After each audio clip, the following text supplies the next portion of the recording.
Hello listeners, this is Deepak Singhal from the Eden IAS. I am presenting you the strategy for history optionals. What strategy that you all should go for scoring high in history optional and history if I am talking about. If I talk about the history optional and history as a subject, one thing should be very clear in your mind, that developing a genuine interest in history, developing a genuine interest in knowing about history is something which is very much required if you are preparing for the history optional or history in your prelims. For scoring high history in history optional is not so much tough, it is not so much easy as well, but knowing a proper strategy is something which will actually place you at an advantaged position than the other students. If I am talking about the strategy of the history, why you should all go for history optional over all the other subjects is having its different advantages. You know, if I opt for and if we and you all go for history optional, history is having an advantage over all other subjects, as history is having a definite set of pattern, it is having a definite set of syllabus, and moreover even the proper guidance as well as the proper material is also available in market if you are preparing for history optional. If I am talking about history and the strategy that you should go for, preparing while in your preparation for the history optional and history as a subject in the IAS mains, then I will be talking about the mistakes which the students make while preparing for it. Why the students they are not able to, even after opting for history optional, they are not able to score as high, as high as they wanted in the beginning, is all because of the some common mistakes that all students they tend to do. In your preparation and while you are going for preparing the history for your optional subject, one thing should be very clear in your mind, that you have to revise your syllabus at least 2 times before you go for the examination. Revising your syllabus at least 2 times, and how you should revise your syllabus in a minimum time period and score high, I will be talking about this only also. Brainstorming, having a bird eye view while reading all the history notes. Don't try to learn each and everything, don't try to remember it, don't cram it. All that is required in history, just look over the material. Every question which is asked in history and in your optional subject, it has a relevance, and you must be having some historical background. In the most advantaged position in history you get, and the most important thing for the history as an optional subject, that a student can never go blank what to write and what to write and what not to write. In history as a subject, if I am talking about, student is having a proper set of mechanism, he is having a proper material, that what to write and what should not be written in a proper question depends upon your strategy. Everybody knows about history, everybody knows how to go for the answer, but the main thing which depends upon your strategy is the answer writing skill. If you are going for the history optional, answer writing is something that you all should focus. And the common mistakes that we make while writing our answers is that, see, being a student of history and while preparing for the history optional, one thing is very much required from your end is knowing about the sources, is knowing about the school of thinkers, is knowing about the historians. This is something. If I am talking about the answer writing skill, every answer is having the 3 stages. The first is introduction, the main part, and the conclusion. If you are writing all 3 well, definitely you are going to score high in history. But how to write it, what to write in your answer is something which I am going to tell you today. While preparing for the history optional and while writing your answers for history in introduction, always try to make the points for historians and the sources. Always try to mention their names. That, for example, if I am talking about various historians like Irfan Habib, what he said, there are different types of schools. If I am talking about history, for example, the nationalistic schools, their thinkers, their point of view is different from the Marxist school than the subaltern school. Every school and every thinker is having the different opinion. Knowing them will be beneficial for you while writing your answers. Apart from quoting the sources, apart from quoting the names of historians, another thing which is very much required from your end is mentioning the keywords.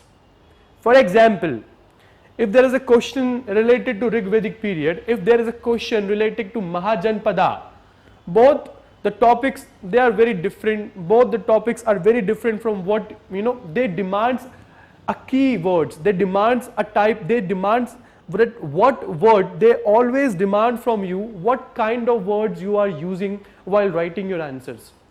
For example, if I am talking about Mahajanpada period, use of the words like social stratification is very important. And for the Rig Vedic period, you have to mention about the Varna system, you have to mention about the Sapt Sandhav. All these are the keywords. These are the keywords which are definitely related to that specific topic while preparing for the history optional and while writing your answers. Apart from the answer writing skill, like in the answer writing, apart from mentioning, quoting the names of historians, mentioning about the keywords, one thing which you all should face, and one thing which you all should remember while writing your answers is that you have to be very careful. While writing your answers, you have to be very much careful if the question demands a map. What we do, what other students they don't make, what other students they don't write. If you write those things, it will give you an extra marks for you. It will help you. It will help you gaining even more marks in history. Maps are something which nobody draws in history. Map work is very important if I am talking about history. If a question is demanding, if you know that map, it can be useful in a history question, you have to draw it. And if you are drawing the map, it will make the question more comprehensive. It will make your answer more comprehensive. Maps, they do your work. You don't write, you don't need to write much. If you are drawing a map, you can explain your answer very well. But if you are not drawing your map, you have to be very factual about it. A student who is drawing maps and explaining the answer, that answer will be more comprehensive than the student who is not drawing the maps and he is writing every stage of question, every stage of answer bit by bit. You have to be very careful in that case, but if you are drawing map, even you will develop an understanding of what the question is demanding. Even you will point that this is what I have to explain, this is the region which I am talking about. And if you are drawing the map, it will give you, definitely it will fetch you some good marks. Scoring high in history is not actually, that is not a difficult task. Every student can score above 290 in history, above 290. Getting history or getting above 290 and at least 300 marks in history is very simple if you are following these points. I am repeating the stages which I just talked about. Mentioning about the sources, name of the historians is very important. Then we come to the second stage where we have to talk about the keywords related to a specific topic. Apart from the keyword, always try to make your answer more comprehensive. Make it more comprehensive by drawing maps, by showing the areas that what you are trying to show to the examiner, what you are trying to explain, your understanding. You have to show, your answer should look like that you have already developed a proper understanding that what the question is demanding from you. And it will look from your answer. Your answer will be a proper mirror of what your understanding is. Your understanding depends upon what the strategy you are choosing while writing your answer.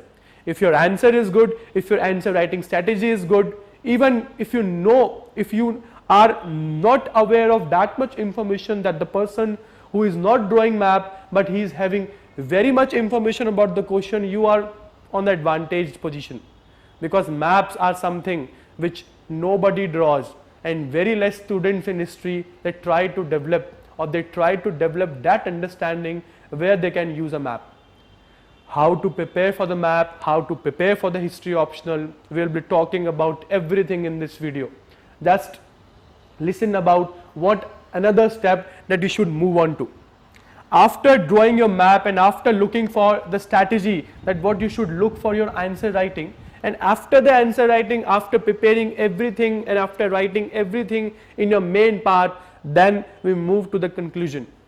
Conclusion is something which is a very tricky part and very important part as well of a question, of an answer writing skill. What to write in a conclusion and what not to write in a conclusion is very much difficult to decide.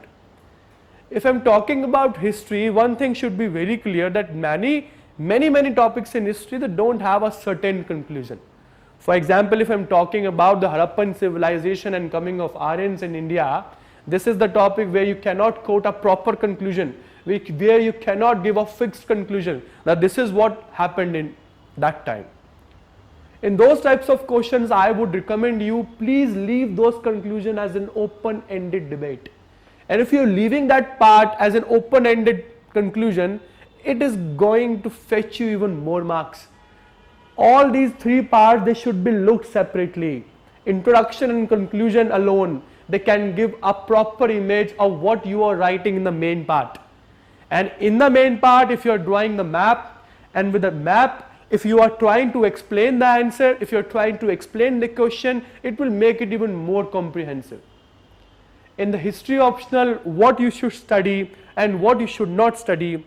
If I'm talking about the student who is taking the history for the first time, I would recommend you read all the old NCERTs. Although the questions from the old NCERTs, they are not so important because those topics can be found even in the new NCERTs. But if you are studying the old NCERTs, it will develop a proper foundational understanding of what history is. And if you want to know what is history, I would recommend you the book called E.H. Carr, What is History? A book, E.H. Carr, What is History? What is History by E.H. Carr is a book which will actually develop an interest in studying history. If you are not interested in knowing what history is, you cannot prepare for this examination. And being an aspirant of this examination, you should always be very choosy about what type of questions are being asked by the UPSC again and again in the examination. And this can only be done if you are going for the trend analysis. Being an aspirant for UPSC, all you should do the trend analysis. No need to do the trend analysis in this video because I have made this thing very simple for you. I have analyzed the papers from 2014 up till 2019, where I see that in 2014 there are, even if I'm talking about from the last 5 years, only 7 questions have been asked from the ancient background of history. Only 12 questions have been asked from the medieval background and 38 questions are from modern. Which part you should look more comprehensively is your modern history part. Modern history part is something where you see that there were various developments and how those developments they led to the independence of India in 1947. In 2018 paper, we saw the 2 questions they came from the post-independence area. The post-independent history is something which you should not be so worried about, because by looking even at the spectrum and by looking at the IAS Chronicle book, you can always get an idea that what type of questions are being asked from history. Choosing history as an optional, because history is something, your GS prelims, that demands a detailed analysis of history as well. If you are going, even if you are not going for the history optional, prelims is something which actually demands a detailed study of history. Then why not you go for history optional? When history and when attempting question in history is so easy, with my strategy, an attempting question, writing your answers more comprehensively will fetch you good marks than what you study in other subjects. See, if you are studying history, you never go blank according to me. You always know something. You always know something about history. You always know something about that question. There are certain types of questions where you are not aware what the question is demanding. And don't be worried about those questions.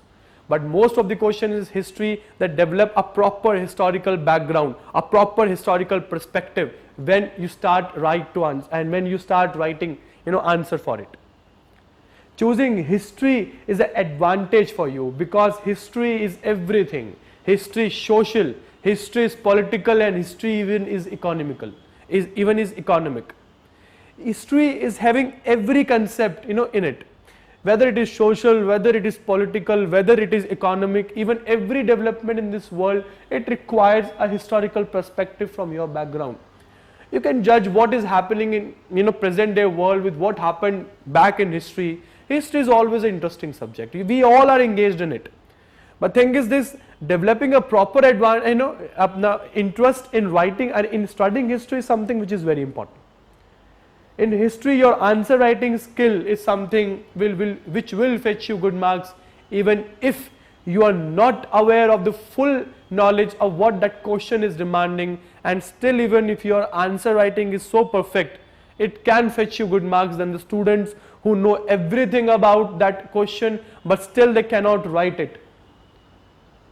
UPSC is a game that how within the short span or within short period of time you are writing and you are giving your best within short words. Everything depends upon you, that how and what to write, what should be your words, what should be your strategy. Everything depends upon you. Quoting historians, I am again explaining this point, while going for history and while writing answers for history, quoting names of historians and sources is important. Keywords should be important. Map work wherever it is, the question is demanding, you have to make it. And after the point of map work, leave the conclusion open ended. And now we are moving to what you should study and how you should start your preparation for the history optional. Start reading the old NCERTs, for example, R.S. Sharma for the ancient India, Satish Chandra for the medieval India. You can read all of them because they will give you a foundational background of what history is, what you should study in history. After reading the R.S. Sharma and Satish Chandra for the ancient and medieval respectively, you should move on to the Bipin Chandra for the modern India. And even if you are not able to understand what the Bipin Chandra is writing, the India's struggle for independence, then you can move to the Shekhar Bandyopadhyay books called Placid to Partition. Shekhar Bandyopadhyay book, Placid to Partition, is an excellent work. It can give you those points in your preparation which are being oftenly asked by UPSC again and again every year. Art and culture we'll talk about in the next video, that what art and culture is and how you should go for art and culture. After preparing all these things, and if I talk about the world history, this is the thing which I just told you about how you should prepare for the Indian history. This is the material which I talked about, the R.S. Sharma, Satish Chandra, Bipin Chandra, Shekhar Bandyopadhyay, all these books are for Indian history. But if you are preparing for the world history, which you have to prepare for it, the world history books are called Jan. The book which is very important for you is called Norman Louis book. Norman Louis is an excellent work on world history, and after Norman Louis you can always go for Jan and Mathur. These two books will be sufficient for you if you are preparing for history as an optional subject.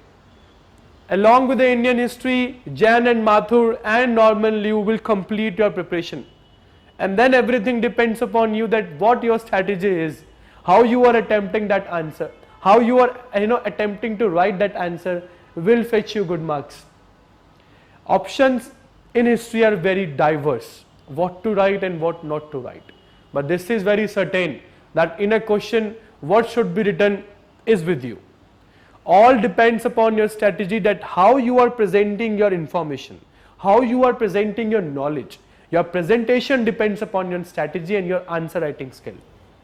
In your answer writing skill, everything, it depends upon what type of strategy you are following. Even if you are not aware of the full information that question is demanding, but still your presentation is good, that question is sufficiently for you. That question will fetch sufficiently good marks for you. No matter what you know about it, but your presentation is good, your point is good, your understanding is developed by just writing your, by just reading your answers. Your answer should look like that, yes, the student know about what the question is demanding. This is all about the Indian history or for the history optional for the main subject. Your strategy is something which is very important. And this is a strategy that every student from history optional should go for. And the trend analysis which I just told you, you have to read your syllabus again and again. Please make it a point. Start reading your syllabus every day, because it will place you in tune with the syllabus and what type of questions UPSC is asking from you. From which area UPSC will ask questions from, this is very unpredictable. But there are some areas which can be predicted to far an extent. Please don't leave those areas. The areas like from ancient India, there is a question from Rig Veda, Harappa. If I am talking about the medieval age, there is a question from Mughal. And if I talk about the ancient India again, there is always a question on religion, Buddhism and Jainism. Don't leave it. Architecture is something which is very important while you are preparing for the history optionals. And after that, what are the developments, what are the new developments in modern India? One thing which I forgot to make is continuity. While writing your answers, continuity is something which you should all focus upon. What is continuity? Suppose if a question is there for you for Rig Vedic and later Vedic period, if an examiner is asking you a question on later Vedic period, its economy, its polity, its society, you cannot go straightforwardly writing for the later Vedic period. Your question should look like that yes, you have a proper understanding, and showing that proper understanding would depend upon what continuity you are writing in that answer. Your answer should look like that yes, your answer is showing that continuity. For example, what is a society in Rig Veda? If I talk about the society in Rig Veda, we all know. The society in Rig Veda, it was developed on the lines of Varna system. Varna system which has been mentioned in Purush Sukta, 11th Mandal of Rig Veda, where it is a point that the society has been divided among 4 Varnas, Brahman, Kshatriya, Vaishya and Shudra. But when we move to the later Vedic period, we see that the society has been developed into the Jati system. This is a transition which you have to write in your answer. It will develop a proper understanding that yes, that student is trying to relate the answer with what happened in the past. Then what is the question is demanding from you. And if you are successful in showing that continuity along with your answer writing skill, it will marks you and it will give you an extra grace mark. Showing continuity in writing history answers is something which many students they forgot to make a point. Always make a point regarding the continuity, that what happened in the past and what is happening now is something that you have to relate. And if you are relating both these events, it shows that yes, this student is something which has understood what the question has demanded. What the question is demanding from you is something which have to write all these answers and all these points in your answers. First point which I always try to make you, now writing it point by point. Source is something which you all should mention, and after the source, next point would be of keywords. Your keywords, they should be very apt, and after the keywords, always try to make the examiner look at your maps. Map work is very important because map will make your answers even more comprehensive. And after the map work, try to show the continuity in your answers. And if you are showing that continuity in your answers, it will definitely fetch you good marks. After showing all these points, one should always leave the conclusion open-ended. Always leave the conclusion open-ended.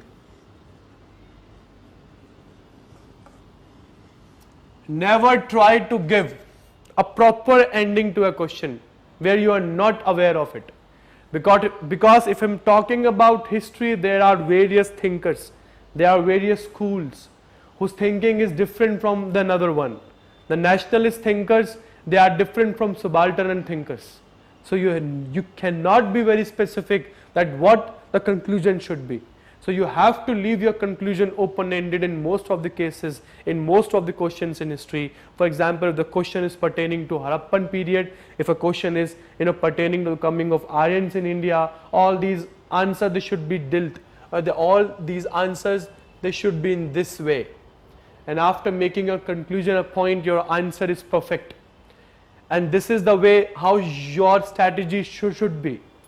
Even after writing your answer and before you go, to write your answer and before you go to write for examination for history optional, at least revise your syllabus 2 times. Revising your syllabus 2 times is something which you all should do before you go and write your answer. This is all about the history optional. Thank you students. This is Deepak Singhal signing off from the YouTube channel of Eden IAS, and I'll see you in the next video very soon. Thank you.